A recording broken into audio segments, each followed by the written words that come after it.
everyone, my name's Amber. I'm Charisse. And we're back with another reaction video. Today we're doing a bullet from a Valentine, Your Betrayal. Yep, and it's new band, new song Monday. Yep. So, we haven't done this band before. I think you're gonna see a mix in vocals, so.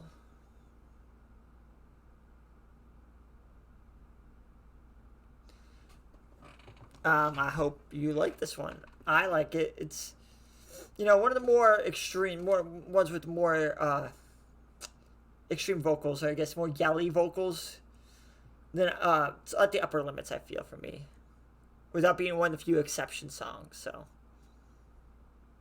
Okay, well, I'm curious to hear it. Yep, let's go.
Okay.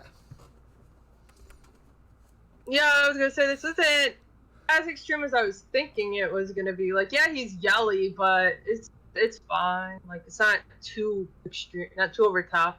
No, it's, like I said, it's kind of a mix, a balance between it.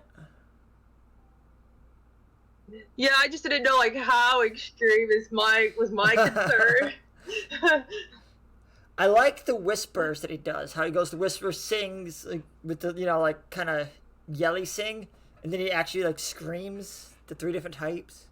Yeah, I was gonna say like it was kind of interesting. Like the beginning, he did the more whisper, and then he like gradually got into like normal voice, and then the yelly, like he built up to the yelly. Yeah. I know that he doesn't currently sound like this because he's had to have throat surgery. I don't know why.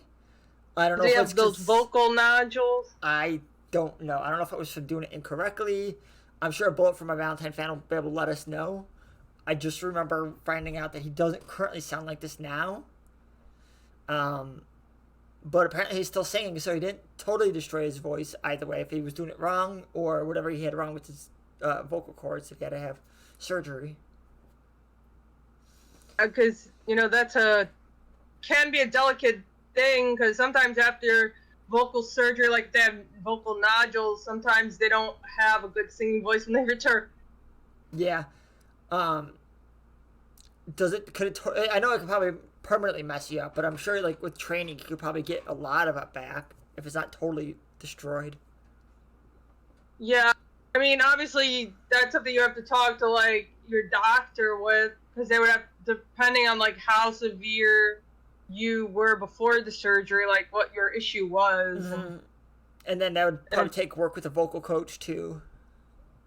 Yeah, I mean, you would obviously build up. I mean, I would say this like as long as it wasn't like a major surgery, you should be okay. Like vocally, I think you could probably get close to what you were at, as long as it wasn't like a super major thing.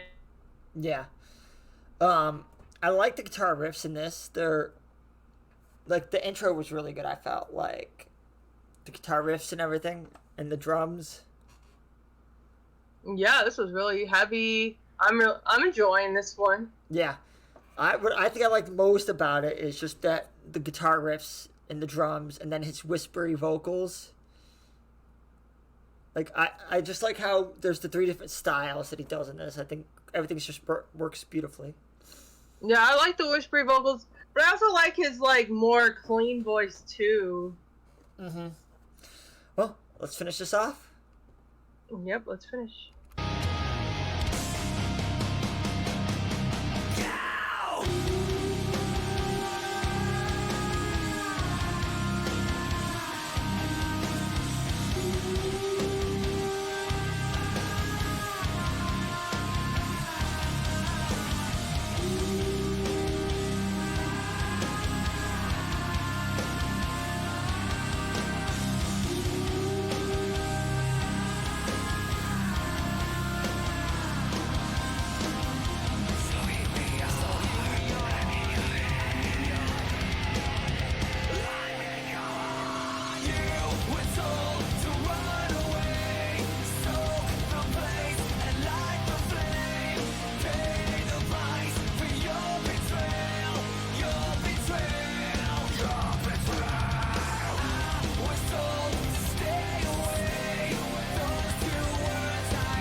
Okay.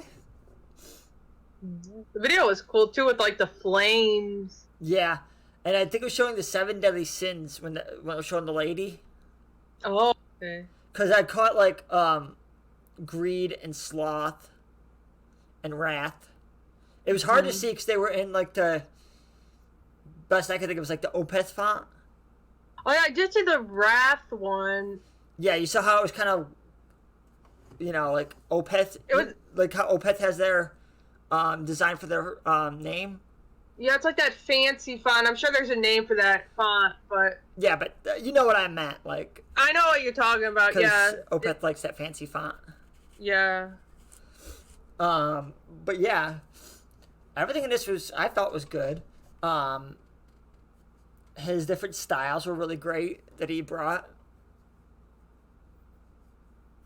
Yeah, definitely. I didn't know I didn't know all what I was getting into. So yeah, I was happy. He's very talented. Yeah, I would be curious to hear more from them, especially newer stuff, to hear how he sounds now, afterwards. Yeah. Because, after surgeries, like we were saying, can really mess you up. But if he's still performing, which I'm pretty sure they still are, let me look it up. But it could really mess you up. Yeah, especially if you're like not doing, because he does do a lot of yelly singing. So like, if you're not doing that correctly, you can mess up your vocal cords. Mm-hmm.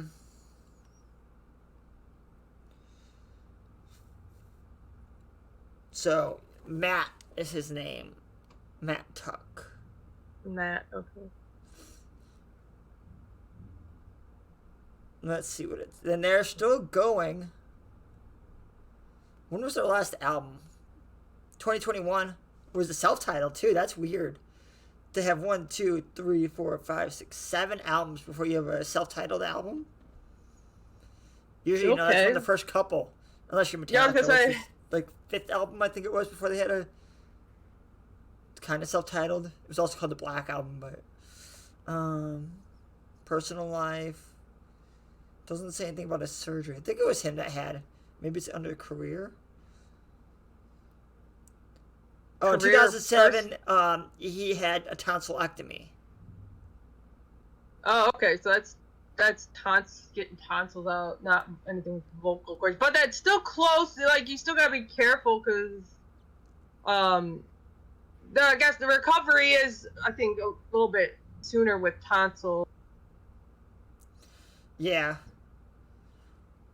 So, he's also the singer and guitarist for supergroup Axe Wound.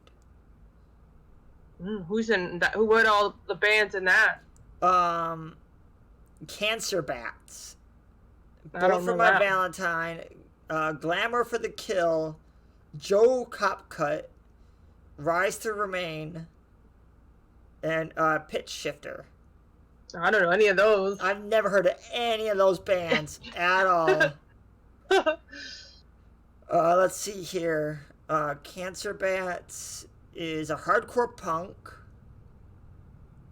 Glamour of the Kill is post-hardcore.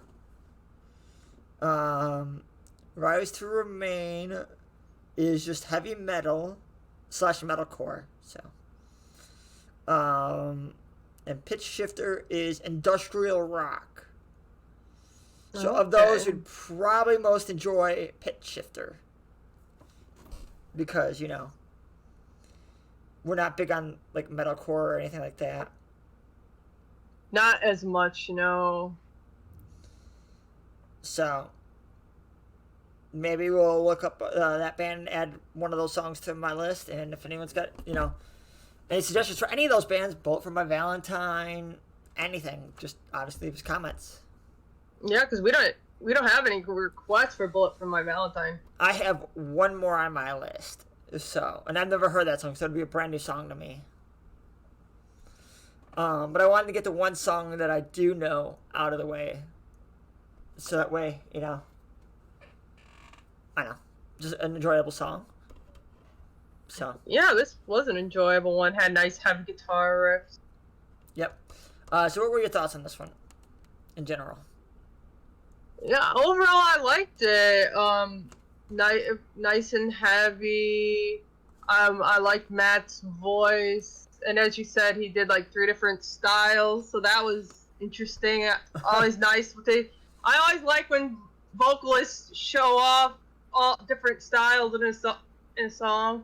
Yeah, definitely. The more styles they show off, the better, in my opinion. Unless they overdo it, like doing a gajillion just for the sake of doing it.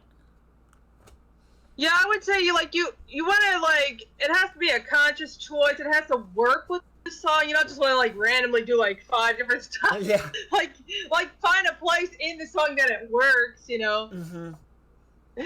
But yeah, always good for having the different styles in there. Overall, I think I'll give this an 8.5.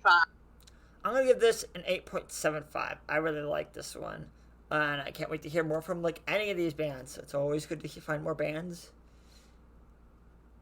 Yeah, always good. Always like hearing new bands. That's why we made a whole day dedicated to it. Like New Band Monday is that way we continuously get out bands we've never heard on the channel and maybe people haven't heard of. Same with like Small Band Sunday. So.